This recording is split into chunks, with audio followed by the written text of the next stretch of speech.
안녕하세요, 독자님들. 경지용입니다. 오늘 저희가 좀 꽤 흥미로운 주제를 가져왔는데요. 네, 오늘 다룰 내용이 딱 지금 시장의 핵심 트렌드죠. 맞습니다. 최근 서울경제신문 증권부 기사들을 쭉 보니까요. 우리 한국 자본시장이 진짜 확 바뀌고 있다는 느낌이 들더라고요. 이른바 밸류업, 그 체질 개선의 바람 말씀이시죠? 네, 바로 그겁니다. 그래서 오늘은 이 자본시장의 극적인 체질 변화람, 독자님들에게 새롭게 열리고 있는 투자 기회, 그리고 마지막으로 그 이면에 숨어있는 주의해야 할 함정까지 심층적으로 파헤쳐 보겠습니다. 아주 논리적인 흐름이네요. 첫 번째 이슈부터 바로 가볼까요? 좋습니다. 첫 번째는 박신원 기자님의 기사 내용인데요. 그 이재명 대통령의 자본시장 간담회 직후 상황이군요. 맞아요. 그 간담회 직후에 단 이틀 만에 무려 49개 상장사가 기업가치 재고, 즉 밸류업 계획을 공시했더라고요. 이틀 만에요? 유가증권 시장에서 33개, 코스닥에서 16개 기업이 동참한 건데 정말 이례적인 속도죠. 그러니까요.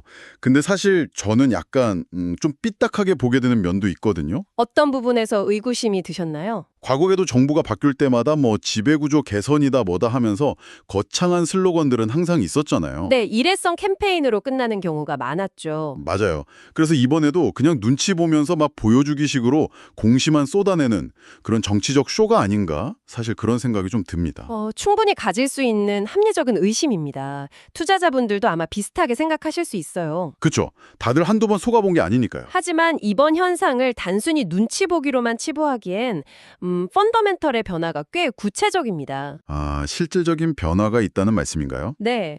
이영훈 금융위원장이 발표한 4대 개혁 과제를 보면 신뢰 회복이나 주주 보호 같은 내용이 있는데요. 여기서 핵심은 구조적 강제성이 동반되고 있다는 점입니다. 구조적 강제성이요? 네, 코리아 디스카운트, 그러니까 한국 기업들이 막대한 현금을 쌓아두고도 배당에 인색해서 주가가 만년 저평가받던 그 고질적인 병폐 있잖아요. 네네. 돈은 잘 버는데 주가는 제자리 걸음인 거요. 맞습니다. 그걸 이제는 단순한 권고가 아니라 시장의 압력과 세제 혜택 같은 실질적인 인센티브로 아예 뜯어고치겠다는 거거든요. 그렇군요. 그럼 실제로 기업들이 내놓은 약속들이 진짜 쓸만한 건지 그 질을 좀 들여다 봐야겠네요. 네, 눈에 띄는 게 삼성 계열사 8곳의 참여입니다. 삼성전자요? 제가 보니까 무려 110조 원의 투자랑 HBM 초격차 유지를 내세우면서 약간 성장형 밸류업을 선언했더라고요. 맞아요. 반면에 한전 KPS 같은 기업은 접근 방식이 완전히 달랐죠. 벌어들인 돈의 절반 이상, 즉 배당 성향 50% 이상을 유지하겠다는 고배당형 밸류업을 발표했잖아요. 네, 바로 이 지점이 독자님들에게 던지는 아주 중요한 화두입니다. 가치 제고의 방식이 다양해지고 있다는 증거거든요. 삼성이랑 한전 KPS의 스타일이 확연히 다르게 하네요. 그렇죠. 삼성전자는 당장 주주들 손에 현금을 쥐어주기보다는 그 압도적인 자본력으로 미래 기술에 투자해서 파이 자체를 키우겠다는 거고요. 한전 KPS는 당장의 확실한 현금 흐름을 주주들과 나누겠다는 거고요. 맞습니다. 독자님들 입장에서는 여기서 고민을 좀 해보셔야 할 것 같아요. 나는 삼성처럼 미래의 성장에 베팅할 성향인지 아니면 한전 KPS처럼 당장 내 통장에 꽂히는 현금을 좋아하시는지 말이죠. 회사가 돈을 벌어서 우리 주주들과 어떻게 나눌 것인가, 그 약속의 장이 열린 거니까요. 맞아요. 근데 이렇게 성장이냐 배당이냐 굳이 고민할 필요 없이 아주 주주 환원의 정석을 보여주는 곳이 있다고 들었는데요. 정유민 기자님이 집중 조명한 대신증권 사례 말씀이시군요. 네, 거기로 한번 넘어가 보죠. 이게 아주 교보제 같은 사례라고 하더라고요. 네, 실적부터가 탄탄합니다. 대신증권은 지난해 순이익이 29.5% 증가했고요. 올해는 무려 44% 증가가 전망되고 있어요. 와, 40%대 성장이면 엄청난데요? 그런데 더 중요한 건 이 실적을 주주들에게 어떻게 돌려주느냐 하는 겁니다. 무려 28년 연속으로 현금 배당을 해왔거든요. 28년이요? 대단하네요. 주당 1,200원을 고정적으로 주고 있다면서요? 맞습니다. 근데 배당도 배당인데 제가 정말 놀란 건 두 가지 파격적인 조치였습니다. 어떤 거였죠? 올해부터 4천억 원 규모의 비과세 배당을 전격 도입했고요. 또 보유 중인 자사주의 83%를 소각한다고 발표했어요. 자사주 소각과 비과세 배당 아주 강력한 무기들이죠. 일단 이 자사주 소각부터 좀 짚어볼게요.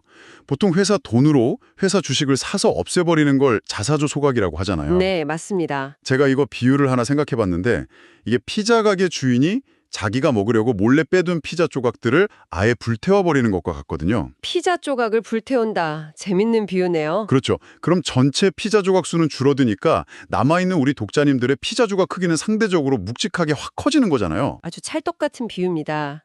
그걸 전문 용어로는 EPS, 즉 주당 순이익의 상승이라고 하는데요. 아, 주당 순이익이요? 네, 회사가 벌어들인 총이익은 그대로인데 그걸 나눌 주식 수가 소각으로 인해 줄어드니까 주식 한 주당 떨어지는 이익의 몫이 커지는 원리죠. 그런데 여기서 제가 딴지를 좀 걸어보겠습니다. 네, 말씀하시죠.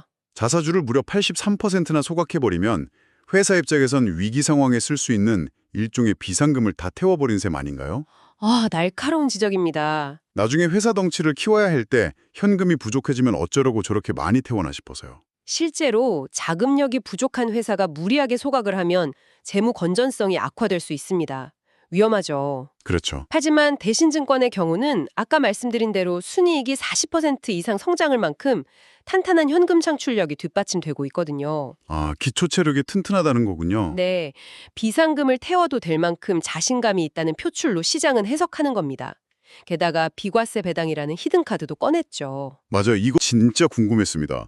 배당을 받으면 보통 15.4% 배당 소득세를 무조건 떼이잖아요. 그렇죠. 그게 일반적인 상식이죠. 근데 합법적으로 세금을 안 떼고 배당을 준다는 게 이게 대체 어떤 마법인가요? 마법이라기보다는 회계 구조를 아주 영리하게 활용한 건데요.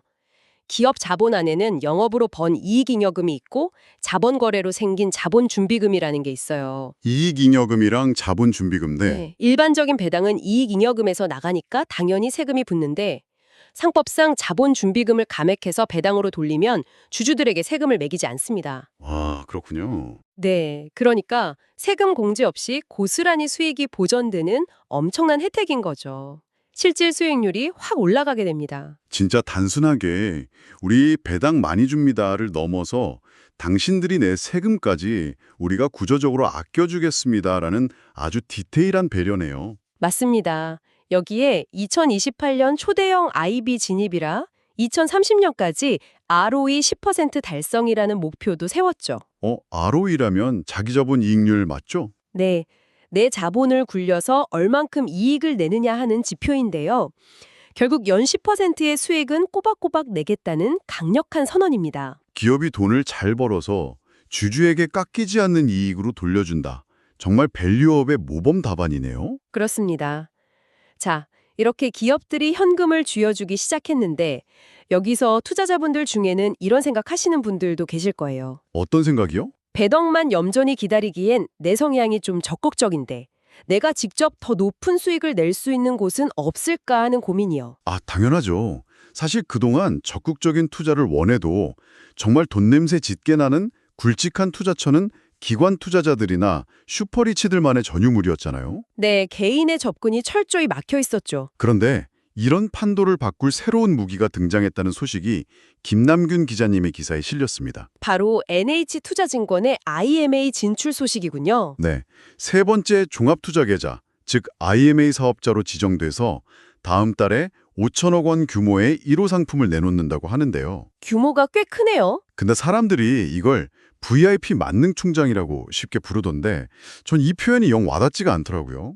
그럼 어떻게 이해하셨나요? 통장이라기보다는 오히려 NH투자증권이 거대한 대형 건설사가 되고 우리 독자님들이 투자금을 모아주는 크라우드 펀딩에 더 가깝지 않나 싶어요. 아, 크라우드 펀딩이요? 네, 우리가 돈을 모아주면 증권사가 그걸로 기업에 대치를 해주거나 인수금융 같은 거대한 유료도로를 건설하고 거기서 나오는 통행료 수익을 우리한테 나눠주는 구조잖아요. 와, 통행료를 나누는 크라우드 펀딩. 아주 정확하고 훌륭한 비유입니다. IMA의 본질을 완벽히 꿰뚫으셨어요. 아, 맞게 본 거군요. 네, 이 IMA는 일반 예적금이랑 달라서 원금 보장이 안 되는 중위험 중수익 상품입니다. 원금 보장이 안 되는군요. 대신 증권사가 자금을 모아서 메자닌, 즉 주식으로 전환할 수 있는 권리가 붙은 채권 같은 고수익 기업금융 자산에 직접 투자를 하는 거죠. 그동안은 최소 수십억, 수백억 단위로만 굴러가던 그 도매 시장의 우량 자산들을